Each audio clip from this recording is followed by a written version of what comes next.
Y aquí seguimos en el rumbo de la tarde por esta rumba 98.5 FM. Adivinen con quién, con los poderosos. Y vamos a seguir Más poderoso hablando, usted que yo. así no quisiera yo. Y vamos a seguir analizando, vamos a seguir haciendo este ejercicio de análisis del discurso del presidente de la rendición de cuentas y vamos a abordarlo ahora desde una perspectiva económica. Y para hablar precisamente de ese tema, contamos con el contacto en este momento del señor Magín Díaz, economista y exdirector de Impuestos Internos, un hombre que sabe de eso. Así que vamos a darle la bienvenida al señor Magín Díaz al rumbo de la tarde. Buenas Buenas tardes, tardes, noche. gracias por tenerme aquí.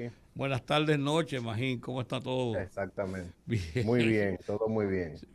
Mira, Magín, la pregunta se cae de introducción. El presidente, como en toda rendición de cuentas, esta no es una excepción en sentido general, el presidente plantea un país bien económicamente, con virtudes, defectos y retos, pero que va bien. ¿Es tanto así? Bueno, la macroeconomía va bien. eh, y eso es lo que resalta el presidente en la primera parte de su discurso. Siempre este tipo de discursos que son muy largos, yo no sé realmente cuánta gente lo ve completo, pero me imagino que lo dejan para que quede una memoria histórica. Eh, Pero la realidad es que en materia económica, en materia macroeconómica, los grandes números de la economía, este es un discurso muy parecido a lo que hacía Leonel Fernández y Danilo Medina y los dos primeros que hizo Hipólito antes de que le estallara la crisis, donde se hace un repaso del alto crecimiento de la economía, los indicadores de zona franca, remesa, turismo, reservas internacionales del Banco Central que rompieron récord, pero muchas veces lo han roto. Entonces, eso es un reflejo de que los presidentes, independientemente de qué partido sean, no tienen ideologías muy marcadas, y que la macroeconomía, el manejo macro está en el centro de la política pública. Entonces, esa primera parte de todos esos indicadores, como dije, muy similar a la de los años anteriores, excepto por supuesto la del COVID, porque había una crisis. Pero la realidad es que el desempeño de la economía dominicana es muy superior al del resto de América Latina. No, no me viene a la mente un país que se nos acerque. Lo que a muchos le está yendo mal económicamente, muchos tienen una gran inestabilidad política en Centroamérica, América del Sur, y nosotros destacamos. La economía creció casi 5%, América Latina un poco menos de 3%, la inversión extranjera muy alta aquí, casi 4.000 millones de dólares, el turismo creció muchísimo, la zona franca más de 10%. Entonces, eh, esos indicadores, digamos que han sido bastante buenos en promedio en los últimos 15 años que el país ha tenido, excepto la crisis del COVID, estabilidad macroeconómica, estabilidad en el sector financiero. Entonces, independientemente de las consideraciones políticas, porque Claro. obviamente un presidente tiene que decir, bueno, yo lo estoy haciendo bien, antes se hacía mal, bla, bla, bla. Esa parte macroeconómica yo creo que nos debe dejar muy tranquilos de que no está en riesgo, de que no hay un riesgo de un manejo irresponsable de las finanzas públicas, ni del Banco Central. Por eso es que el presidente ratifica al gobernador que tiene ya muchos años para alejar de cualquier incidencia política el Banco Central. Entonces yo creo que esa parte era muy esperada, por lo menos yo la esperaba, y el presidente, yo creo que con razón, pues hizo un repaso por todos esos indicadores económicos, que son ciertos. Obviamente, que la macroeconomía vaya bien no significa que no hay problemas. Hay problemas todavía de inflación, como en el mundo entero. Y ahí el presidente entonces, bueno, mencionó lo que ha hecho el gobierno, que es dar subsidios y el Banco Central tomar medidas, etcétera. O sea, no significa que va todo perfecto, pero en general hay estabilidad macroeconómica, estabilidad del sistema financiero, y eso aleja bastante cualquier posibilidad de una crisis económica. Siempre que se hace un análisis del discurso del presidente, siempre es la norma que luego nos dedicamos en los medios de comunicación a analizarlo. Pero a mí me llama la atención que los economistas y expertos financieros que analizan este discurso y todos los componentes del discurso no se ponen de acuerdo. Yo, claro está, siempre pienso en que el tema político tiene mucho que ver con los niveles de objetividad de cada quien, pero tratando de dar una respuesta objetiva, pregunto, la estabilidad macroeconómica, usted dice que ha estado presente en los últimos 15 años, ¿esto significa que la estabilidad de esta macroeconomía es una tendencia o que ha tenido realmente una influencia en la política económica del gobierno? ¿Es producto de o es simplemente algo que por gravedad venía proyectándose? Bueno, esta es una economía, para empezar, de alto crecimiento. Nosotros durante los últimos 50 años somos la economía de las tres que más ha crecido de América Latina. Y eso es independientemente que gobierne el Balaguer o Leonel o Danilo. Y de hecho los periodos de más bajo crecimiento de la historia económica reciente han sido en gobierno del PRD. Y por eso yo creo que el presidente Abinader decidió dejar el Banco Central a alguien con experiencia, sobre todo en el marco de una crisis tan grande. Entonces yo creo que el Banco Central tiene mucho que ver con eso de la estabilidad.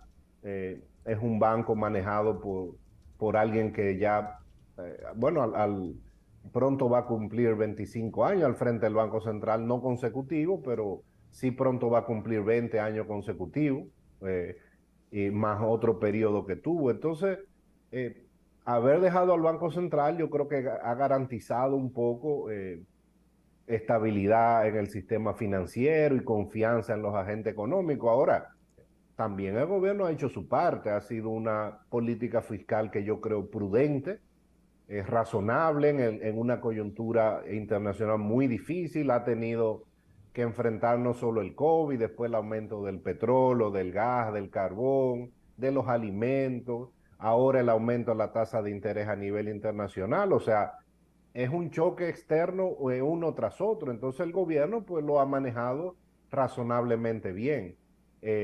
Siempre puede haber críticas, sobre todo porque cada quien puede hacer una lectura diferente de los datos.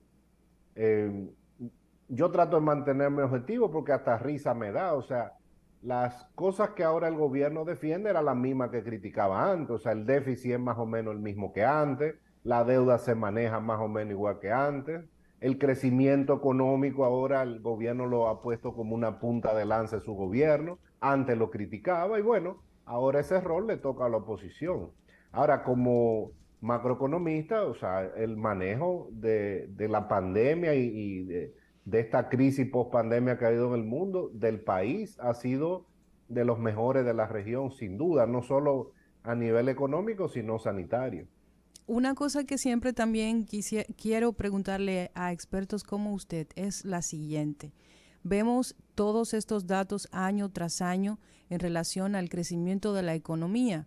Yo pienso, no sé si estoy equivocada, que una reacción lógica del crecimiento económico es que estas políticas sociales vayan en disminución. Sin embargo, no siempre existe una correlación directa entre el aumento del crecimiento económico y o mejorar la forma de vida de los grupos más desposeídos. ¿Qué ha faltado en la política económica que ha presentado este gobierno? Que ese crecimiento macroeconómico no se ha traducido en una redistribución de riquezas. Bueno, ¿cuántas horas tenemos el programa? Mira, el tema es que siempre se subestima la estabilidad macroeconómica, el crecimiento. Entonces, lo primero que yo le digo a la gente es, vamos a ver la época en que no ha habido estabilidad macroeconómica. ¿Qué ha pasado? Bueno, en los años 80 hubo crisis muy fuerte, fue la década perdida. En el año 1990 con Balaguer hubo una crisis gigantesca en el año 90 y la pobreza aumentó impresionantemente, la inflación llegó a 90% y la crisis bancaria del 2003-2004 que destruyó la clase media y aumentó la pobreza. Entonces, es mejor crecer que no crecer. Y el país ha avanzado en términos de reducción de la pobreza, notablemente desde 2005 a la fecha. Y de hecho fue una de las cosas que dijo el presidente. En una coyuntura difícil, la pobreza bajó un par de puntos porcentuales, creo que de 23% a 21%. Eso no significa que todo el mundo está bien. Ahora el gobierno tiene limitaciones presupuestarias. Muchas veces queremos que se redistribuya el crecimiento, como tú dices, pero eso lo puede hacer Europa, que tiene muchos recursos y puede tener un gasto público alto. Pero nosotros no tenemos muchos ingresos para que el gobierno sirva para redistribuir. Entonces, yo creo que hemos avanzado con las restricciones que tenemos. Hay muchas cosas por hacer, el presidente lo dijo. Pero a lo largo de la última generación, este es un país muy diferente a lo que era hace 30 años. Aquí no había el sector inmobiliario que hay ahora, el desarrollo de la infraestructura que tenemos, o sea, el crecimiento se ha ido notando. ¿Ha sido correcta la política de subsidios del gobierno de Luis Abinader para tratar de amortiguar el tema de la inflación y los efectos sobre los ciudadanos dominicanos, el bono gas, el subsidio a la energía eléctrica, a los combustibles que ha frisado el precio de los combustibles, el tema de los bonos para la adquisición de viviendas? ¿Usted piensa que ha sido correcta esa política? Bueno, eso es lo que se puede hacer cuando hay una crisis internacional, con una crisis de precios que viene de fuera. Fue lo que hizo Leonel Fernández en el 2008. Con una ventaja ahora para Abinader, que ya todos los programas sociales estaban montados. Entonces ya es muy fácil tú aumentar las ayudas sociales porque los programas sociales están ahí. En el 2008, en el marco de la crisis, hubo que crear el bono gas, por ejemplo, ahí fue que se creó, y estaban iniciando los programas sociales a través de medios electrónicos, ya no. Por eso es que durante el COVID, en el gobierno pasado, con la cédula se dieron ayudas a más de 1 millón de personas, además de la ayuda que se daban a través de las tarjetas. Entonces, el gobierno ha hecho lo correcto en el sentido de que la magnitud del choque era muy grande. Sí. El petróleo subió por encima de $100, pero también el carbón pasó casi de $60 a 400, el gas natural. Una tormenta perfecta. Exacto, los alimentos subieron a nivel internacional, los insumos, la soya, el maíz. Bueno. Estamos perdiendo el audio. No lo escuchamos. Dime. Ah, caramba. Usted tiene problemas con su audio. Yo no. Ahora sí. Cuando dijiste que no, era que sí. Sí. Pues yo creo que ha sido razonable. Obviamente, siempre se puede criticar, como yo dije. Por ejemplo, los subsidios a los combustibles son generalizados, igual que se daban antes. No ha cambiado la forma, no es la forma más eficiente, pero digamos que ha sido la políticamente posible, porque cuando tú das un subsidio generalizado, tú le estás dando más a los ricos que consumen gasolina en jipeta, por ejemplo. Pero eso el gobierno lo sabe y dijo, bueno, si me pongo a focalizar y dejo afuera a toda la clase media, me va a crear un problema. Entonces, dentro de todo, yo creo que ha hecho lo que había que hacer. Tal vez tú puedes decir que hasta un poco conservador ha sido. Por ejemplo, durante la crisis del 2008, el déficit fiscal aumentó de 0% a 4% del PIB. O sea, realmente en ese año se dieron muchos subsidios, incluyendo al sector eléctrico, a los combustibles y al sector agropecuario. Ahora se hizo sin aumentar mucho el déficit. El déficit fue 3.5% del PIB. No aumentó mucho, creo que el año anterior había sido 3 puntos. Lo que hizo el gobierno es más subsidio y menos gastos en otros rubros. ¿Y qué papel piensa usted que ha jugado en esa disponibilidad de recursos que tiene el gobierno el tema de control no absoluto ni completo de la corrupción? Yo creo que no mucho. Eh, y eso es lo que indican los datos.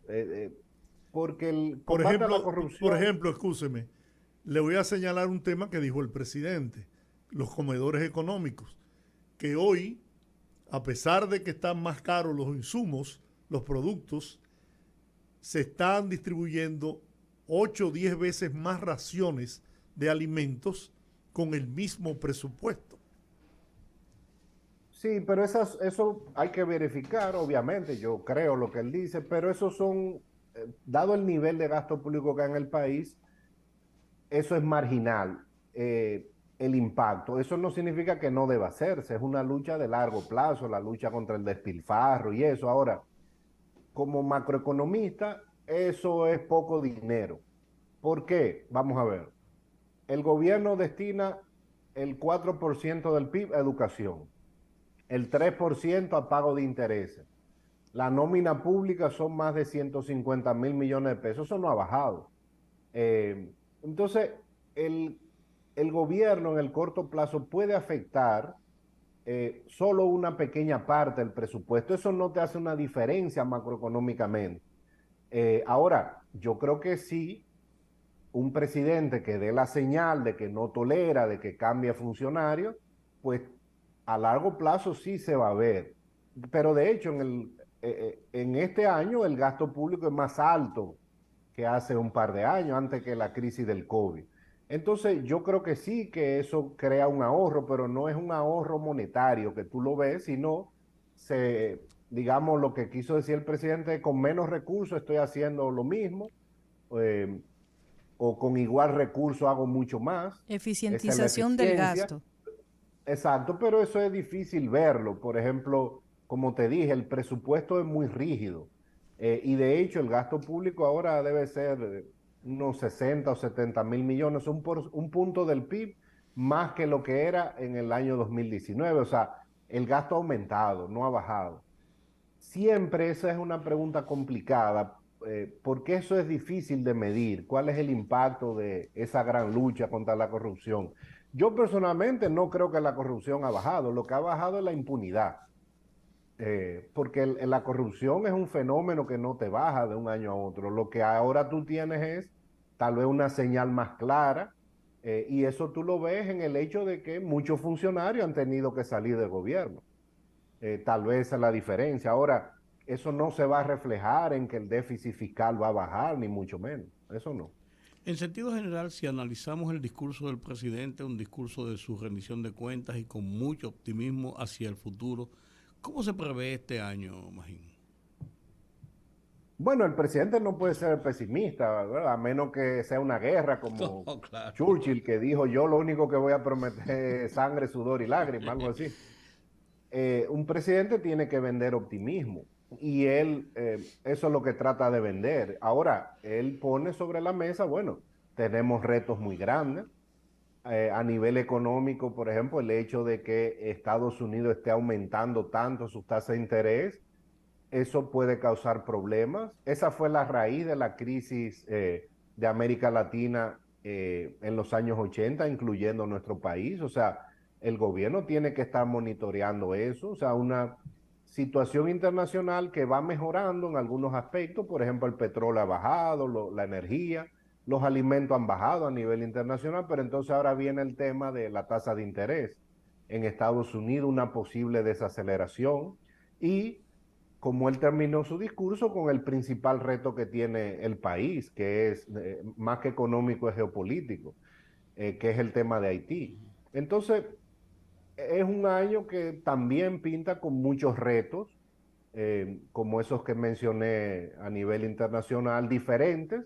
La crisis internacional está cediendo en algunas cosas, en los precios, en los fletes, por ejemplo, que ya bajaron al nivel previo al COVID, pero entonces ahora viene la desaceleración económica, el aumento de la tasa de interés. Entonces, otro tipo de reto, pero sigue siendo una coyuntura, digamos, desfavorable a nivel internacional.